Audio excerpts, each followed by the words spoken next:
मैं एक लड़के को ट्यूशन पढ़ा रही थी जो 10वीं में 2 बार फेल हो चुका था। वो 15 साल का नहीं बल्कि 17 साल का था। ट्यूशन के समय वो हमेशा मेरी तरफ ही देखता रहता था। एक दिन वह सीधा मेरे कमरे में आ गया और कहने लगा, मैडम, मैं आपको जितने भी पैसे चाहिए उतने दे दूंगा, लेकिन आप मुझे मेरे दिल की तसल्ली तक खुश कर दो। मैं प्रेम को छोटा समझकर उस पर हंस पड़ी। तब उसने बैट पर ही एक्स्ट्रा क्लास के खत्म होने तक पूरे जोश में मेरा नाम नेहा है। मैं घर पर ही ट्यूशन चलाती थी और 10वीं तक के लड़के लड़कियां मेरे पास पढ़ने आते थे। ट्यूशन से मैं महीने के 7,000 कमा रही थी, लेकिन वो भी कहीं ना कहीं घर में खर्च हो जाते थे। हजारों रुपयों में भी मैं अपना घर ठीक से चला नहीं पाती थी, लेकिन जो था मेरे लिए वो ठीक ही चल रहा था। एक दिन मेरी ट्यूशन में एक 60 साल का व्यक्ति अपने 15 साल के पोते को लेकर आया। वो व्यक्ति बड़ी महंगी गाड़ी में मेरे घर आया था और उसकी जीवन शैली भी बिल्कुल अमीर लोगों की तरह थी।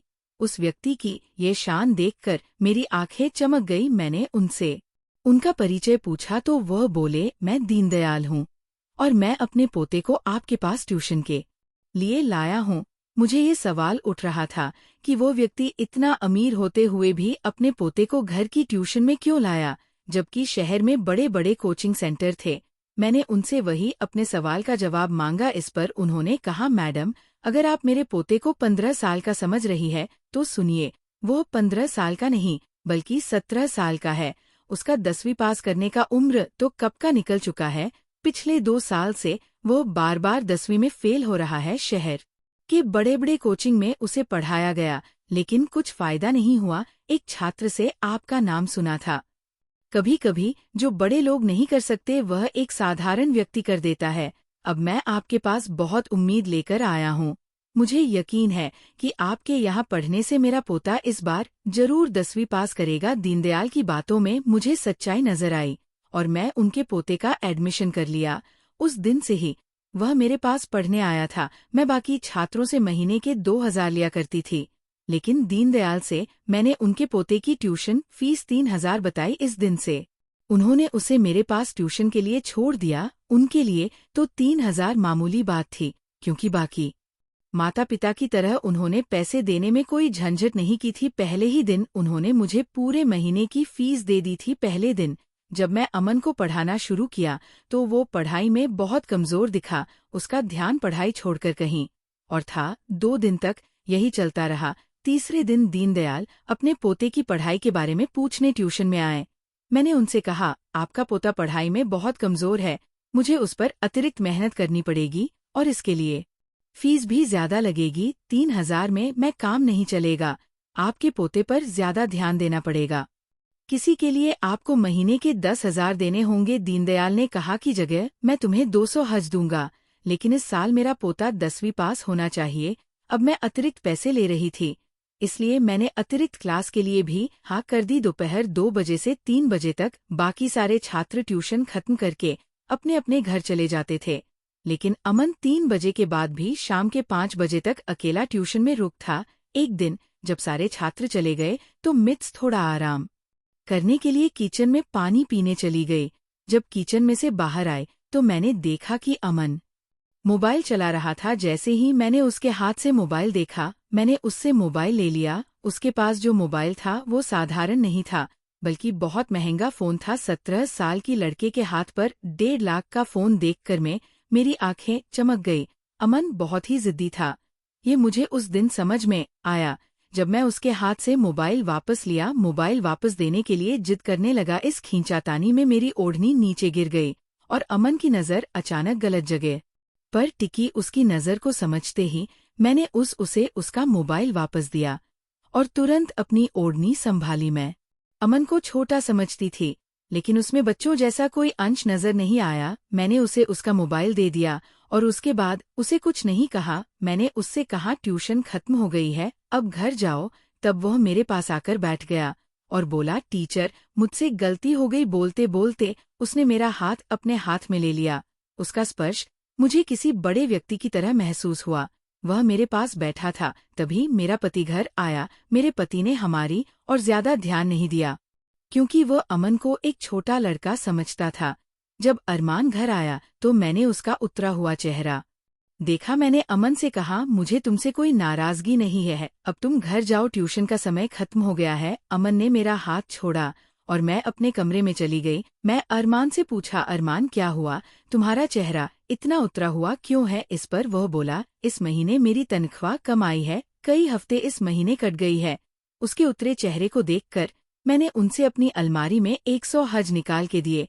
मैंने उसे बताया कि मैं अपने ट्यूशन क्लास से अच्छी कमाई कर रही हूँ। पैसे देते ही अरमान ने मुझे गले से लगा लिया। जब उसने मुझे गले लगाया तो मेरी नज़र कमरे के दरवाजे पर गई, जहाँ मुझे अमन दिखा। वो हमारे कमरे में झांक रहा था। उसे देखते ही मैंने कहा, अमन तुम यहाँ? तब वो अरमान के सामने हिचकिचा हुआ बोल लगा। अमन ने कहा, टीचर मुझे मैथ का एक सवाल समझ में नहीं आ रहा था, इसलिए मैं रुक गया था। तब अरमान फ्रेश होने के लिए बाथरूम में चला गया। मैं अमन को लेकर बाहर हॉल में आई। घर में ट्यूशन लेना बहुत मुश्किल होता है, क्योंकि बच्चों की नज़रों में क्या आ जाए ये कहा नहीं जा सकता। हॉल में आते ही अमन ने कहा, गणित में कल समझ लूंगा, और फिर वो घर चला गया। अगले दिन अमन एक्स्ट्रा क्लास के लिए 3 से 5 तक रुका। उसे मैं थोड़ा अभ्यास देकर अपने कमरे में चली गई। आज शाम मैंने तय किया था कि मैं अपने लिए एक जोड़ी झुमके खरीदूंगा। कर अलमारी देखी तो वहाँ केवल 5,000 थे। मैं कल 300 जमा किए थे, जिनसे 10,000 में अनुमान को दे दिए थे। बाकी 15,000 कहाँ गए मुझे कुछ समझ नहीं आया। आखिरकार मेरी आंखों में आंसू आ गए। तभी अचानक अमन वहां आ गया। उसने मेरे आंसू पोंछे और मुझसे पूछा कि क्या हुआ। मेरी समस्या सुनकर अमन अपने बैग से 200 हज लाया और मेरे हाथ में रख दिए। मैं भावुक होकर उसे गले लगा लिया। हालांकि मैं भावनाओं में बहकर उसे गले लगाया था, लेकिन अमन ने मुझे कुछ अलग तरीके से पकड़ा था। उसका स्पर्श गलत जगह हो रहा था। जब अचानक मुझे उसका ऐसा स्पर्श महसूस हुआ तो मुझे एहसास हुआ कि अमन अब छोटा नहीं रहा। मैं तुरंत उसे अपने से दूर कर दिया। जब मैं उसकी नज़र देखी तो मैं हैरान हो गई। मैं उससे पैसे वापस ले लिए और उसे बाहर हॉल में भेज दिया। उस दिन के बाद से अमन मुझे और ज्यादा चिपकने लगा। वह मुझसे हंसकर और खेलकर बात करने लगा था। ऐसे ही दिन बीतते गए। कुछ दिन बाद जब मुझे फिर से पैसों की जरूरत पड़ी, अमन की नज़र फिर से फिसल गई। वह मुझे ऐसी जगह घोड़ रहा था कि मुझे अपने दुपट्टे का भी ध्यान नहीं रहा। मेरी नज़र अमन पर थी, जिस पुरुष में किसी स्त्री की छोटी छोटी जरूरतों को समझने की समझ होती है, जो उसके मन की बात बिना कहे जान लेता है, जो उसके नखरों पर मुस्कुरा देता है और उसे अपनेपन का एहसास कराता है। अक्सर स्त्री उसी के साथ अपने पल बिताना चाहती है। पिछले कुछ समय से मैंने अपने पति अरमान से दूरी बना ली थी। वजह सिर्फ इतनी थी कि वह मेरी इच्छाओं और जरूरतों को पूरा नहीं कर पा रहा था। मुझे लगने लगा था कि जब वह मुझे वो जीवन नहीं दे सकता जिसकी मैं चाहती हूँ, तो उसे मेरे समय और प्यार का अधिकार भी नहीं होना चाहिए। एक दिन मैं शीशे के सामने खड़ी होकर अपना दुपट्टा ठीक कर रही थी। तभी अमन ने बिना कुछ कहे अपना एटीएम कार्ड मेरी ओर बढ़ा दिया। उसकी आंखों में एक अजीब सी चमक थी। वो नहीं चाहता था कि मैं अपनी सादगी में खुद को ढकूं। शायद उसे मेरा चेहरा, मेरी खूबसूरती और मेरा अंदाज पसंद आने लगा था। उस पल मुझे समझ आ गया कि वह मेरी तरफ सिर्फ एक टीचर की तरह नहीं देखता। उसके व्यवहार में एक अलग अपनापन और आकर्षण आने लगा था। धीरे धीरे मैंने भी उसे अपने करीब आने दिया। मैंने महसूस किया कि उसका ध्यान अब पढ़ाई से ज्यादा मुझ पर रहने लगा है। वो हर छोटी बात में मुझे खुश करने की कोशिश करता। कभी मेरी पसंद का सामान लाता, कभी मेरी तारीफ करता। मैं भी उसे अपने से दूर नहीं होने देती थी, क्योंकि अब उसकी मौजूदगी मेरे जीवन का हिस्सा बन चुकी थी। एक शाम अमन के दादाजी उसे लेने आए। उन्होंने मुस्कुराते हुए मुझसे कहा कि उन्होंने अमन की ट्यूशन लगाकर बहुत अच्छा फैसला लिया है, क्योंकि अमन को यहाँ आने की बहुत उत्सुकता रहती है। उनके चेहरे पर खुशी थी, लेकिन उन्हें ये नहीं पता था कि अमन को पढ़ाई से ज्यादा किसी और चीज की चाहत यहाँ खींच लाती थी। कुछ दिनों बाद अमन ने मुझसे कहा कि मैं साड़ी से ज्यादा छोटे कपड़ों में अच्छी लगूंगी। उसकी बात सुनकर मैं चुप रही, लेकिन उसके शब्द मेरे मन में रह गए। फिर एक दिन एक्स्ट्रा क्लास के बहाने वह मुझे मॉल ले गया। वहां उसने मेरे लिए बेहद महंगे कपड़े खरीदे। इतने महंगे कि उन्हें देखकर मैं खुद हैरान रह गई। मैंने उससे कहा कि अगर उसके दादाजी को ये सब पता चला तो क्या होगा। वो हंस पड़ा और बोला कि उसके दादाजी उसे कुछ नहीं कहेंगे, क्योंकि खर्च करने के लिए पैसे वही उसके अकाउंट में डालते हैं। उसने बताया कि उसे हर महीने 50,000 रुपए पॉकेट मनी मिलती है और कई सालों से उसके खाते में काफी रकम जमा है। उसने कभी किसी पर पैसा खर्च नहीं किया था, लेकिन अब वह मुझ पर कर रहा था। उसकी बातें सुनकर मैं अंदर तक हिल गई। जहां मुझे महीने भर मेहनत करने पर भी ठीक से पैसे नहीं मिलते थे, वहीं एक लड़के की पॉकेट मनी ही इतनी थी। धीरे धीरे मैं भी उस पैसे पर अपना हक समझने लगी थी। अमन मेरी हर इच्छा पूरी करने लगा और मैं उसकी भावनाओं को अनदेखा करती रही। उस दिन मॉल में घंटों घूमने के बाद मैं थक गई थी। घर आकर नहाने के बाद कमरे में बाल सुखा रही थी, तभी अमन अंदर आ गया। खुले बालों और भीगे चेहरे में शायद उसने मुझे पहली बार इतने करीब से देखा था। उसकी आंखों का रंग बदल गया। वह धीरे धीरे मेरे करीब आया और मेरे शरीर को छूने लगा। मैंने उसे पीछे हटाने की कोशिश की, लेकिन उसने मुझे अपनी ओर खींच लिया। उसकी आवाज धीमी थी, लेकिन इरादा साफ था। उसने कहा कि वह मुझे हर वह चीज दे रहा है जिसकी मुझे जरूरत है, तो बदले में उसे भी वही मिलना चाहिए जो वह चाहता है। मैं कुछ पल के लिए सन्न रह गई। पिछले कुछ दिनों से मैं उसकी नजरों और हरकतों में बदलाव महसूस कर रही थी, लेकिन मैंने उसे नजरअंदाज किया था। अब उसने अपनी चाहत साफ शब्दों में मेरे सामने रख दी थी। मैंने उससे पूछा कि अगर मैं मना कर दूं तो क्या होगा। उसने तुरंत जवाब दिया कि वह मुझसे दूर चला जाएगा। उसका जवाब सुनकर मेरे भीतर डर बैठ गया। मुझे समझ आ गया कि अगर अमन दूर हो गया तो उसके साथ आने वाला पैसा, मदद और सुविधा सब खत्म हो जाएगा। घर की हालत पहले से खराब थी। मेरे पति की मामूली तनख्वाह में घर चलाना मुश्किल था। हमारा 14 साल का बेटा सिद्ध अपनी मामी के पास रहकर पढ़ाई कर रहा था और उसकी फीस और खर्च भी हमें भेजना पड़ता था। इन सब बातों ने मुझे कमजोर बना दिया। मैंने सही और गलत के बीच की सीमा पार कर दी। मैंने अमन को वो सब देने का फैसला कर लिया जो वह चाहता था। मुझे लगा कि वो उम्र में छोटा है, उसे ज्यादा समझ नहीं होगी, लेकिन मैं गलत थी। जब वह मेरे करीब आया तो उसके व्यवहार में एक अजीब आत्मविश्वास था। वह बिल्कुल बच्चा नहीं लग रहा था।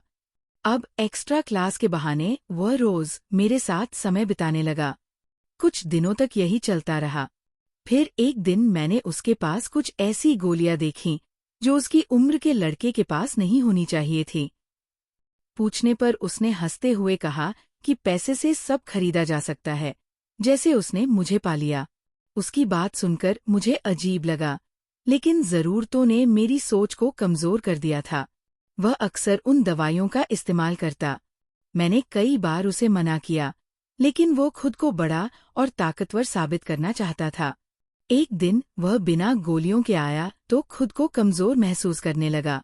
उसके चेहरे पर बेचैनी थी, फिर भी उसने अपने व्यवहार में कोई कमी नहीं आने दी। धीरे धीरे उन दवाइयों का असर उसके शरीर पर दिखने लगा। उसे चक्कर आते, कमजोरी रहती, लेकिन वह मानने को तैयार नहीं था। इन सब बातों से मेरा पति पूरी तरह अनजान था।